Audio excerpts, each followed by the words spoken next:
A Rotten Tomatoes score in the 90s from critics. Is The Suicide Squad really that good? Let's talk about it.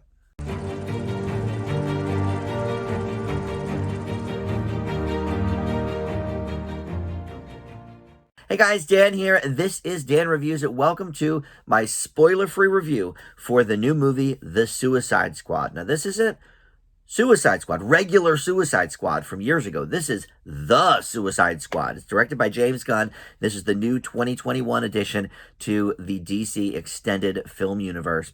Before we get into the review, though, I do want to welcome you to Dan Reviews It. If you are new to the channel, if you just stumbled upon this video, then really welcome on in. And please consider subscribing down below there, hitting that notification bell, maybe even to get those notifications for when I drop new movie and TV videos.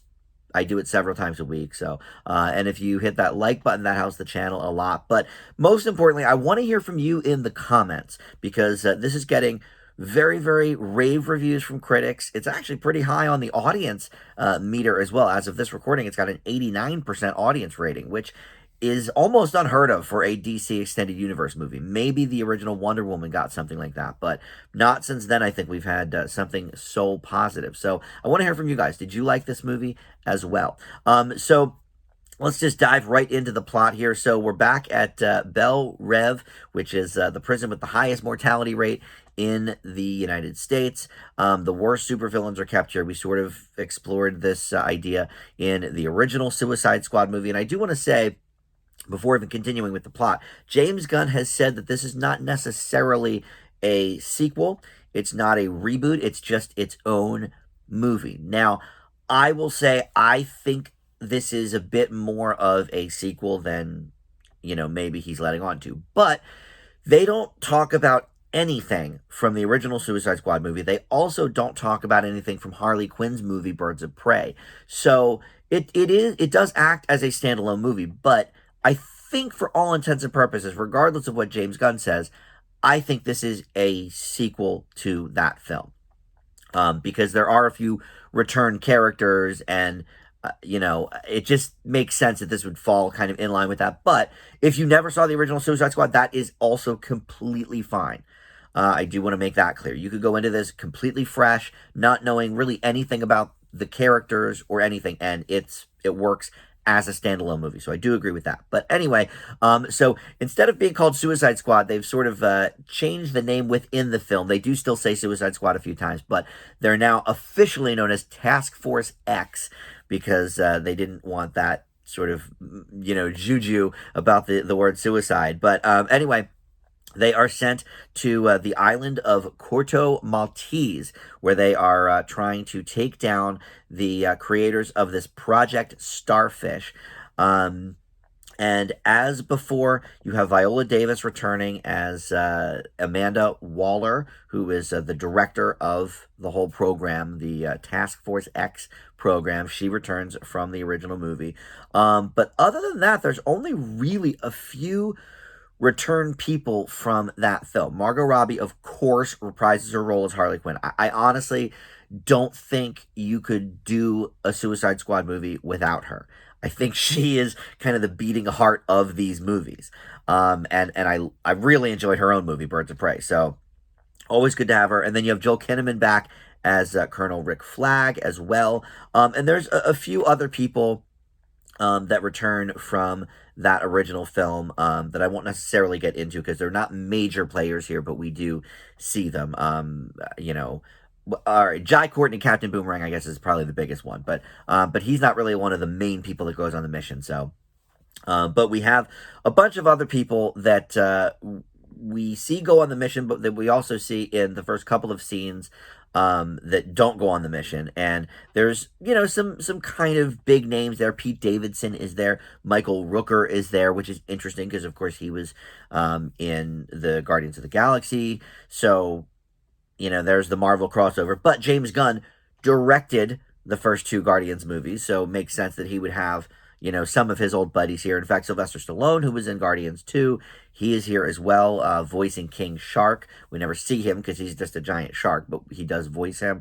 But the other main, star of the movie really is Idris Elba as Bloodsport and also John Cena as Peacemaker. Now, before I get really into my review of the movie, I want to point out that I am a fan of the original Suicide Squad.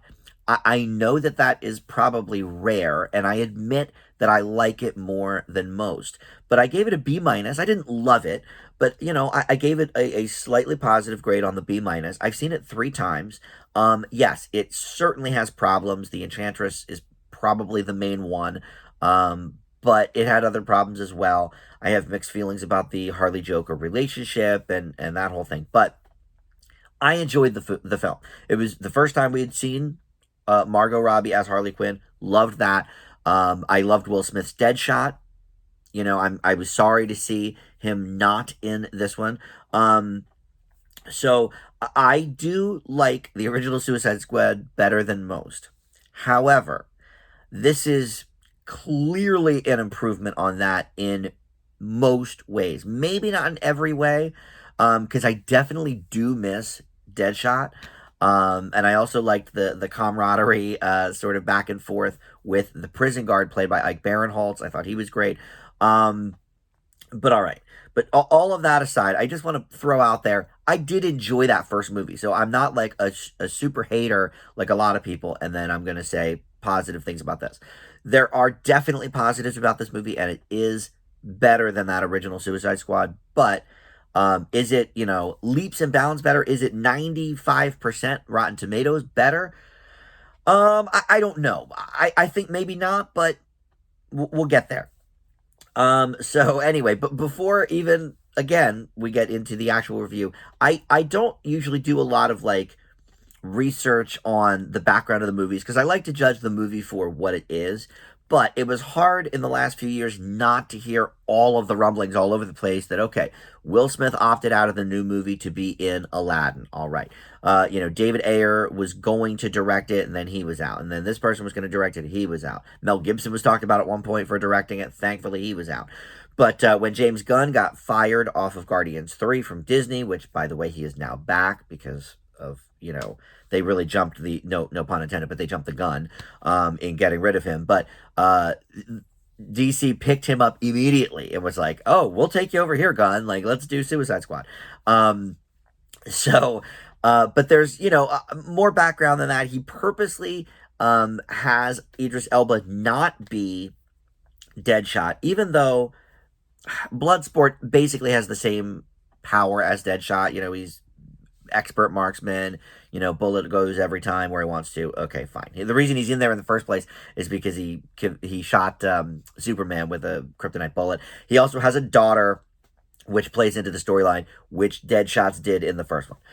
Sorry, he's not Deadshot, but he's Deadshot, basically. But Gunn did that on purpose so that if Will Smith wanted to ever return to that role, he could. And so I appreciate that to no end because I thought Deadshot was one of the bright spots for sure of that first movie. So there is a lot of things that went into the making of this movie, many, many years of painstaking, casting choices and stuff. But one of the things James Gunn said when he went on was, look, this has got to be an R-rated movie because that's the Suicide Squad. Deadpool was a big success as an R-rated movie. Logan was a big success as an R-rated movie. Let's do this R. And so Warner Brothers said okay. They were a bit hesitant at first, but they said okay. So now we can get to sort of the meat and potatoes of the review here. Yes, this is a really good movie. I haven't given a lot of movies in the A and A minus range this year. So at this point in time, this is probably in my top 5 of the year. So why is this movie so good? Why is it so much better than the other one? Why is it so much better than Black Widow even? And there's a few factors at play here. First of all, making this movie R makes sense. And one thing I appreciated about the script is that it doesn't overly use the F word. A lot of movies, when they get an R rating, they're like, oh, well, we can do whatever we want then. We can say F every other line. And it loses its power. It gets old. It's not funny. But here it's used, yes, they definitely curse a lot, but it's used a little bit more sparingly than that. It's used in situations where it makes sense, and I don't think it's used gratuitously. But more importantly for the R rating in this movie is the violence. There is so much bloodshed. cartoony violence, most of it, but also real deal, like heads exploding. There's a lot of really cool violent scenes and demises of people in this movie. And so that's where the R rating, I think, for me, really comes into play. And Birds of Prey was R, I guess, too, but they were making this, of course, way before that came out. But Harley Quinn is an R-rated character. I mean, the DC cartoon show of her with Kaylee Cuoco as the voice, that I think uses cursing way too liberally because we're a cartoon that's for mature audiences. We can, every other word can be it. Okay, that's fine. But look, Harley Quinn is an R-rated character, so it makes total sense.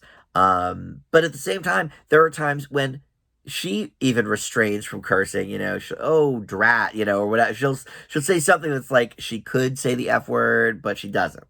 And I think that sort of just it just endears the character even more in my mind. But anyway, so the R rating really helps here. But that's nothing without a good script, without good characters, all of that stuff. James Gunn has brought all of his expertise from working on those Guardians movies over to the Suicide Squad. And I know that that's what they were going for, and I'm sure that's what they were going for with the first one and just kind of failed. But the Guardians, I would say, are some of the most fun of the Marvel movies, right up there maybe with Ragnarok. We have a great time with that movie, right? Both of the Guardians movies. And the reason is because we've fallen in love with these sort of renegade characters. Now here, they're actually villains. In the Guardians, they're good guys, just sort of a mess.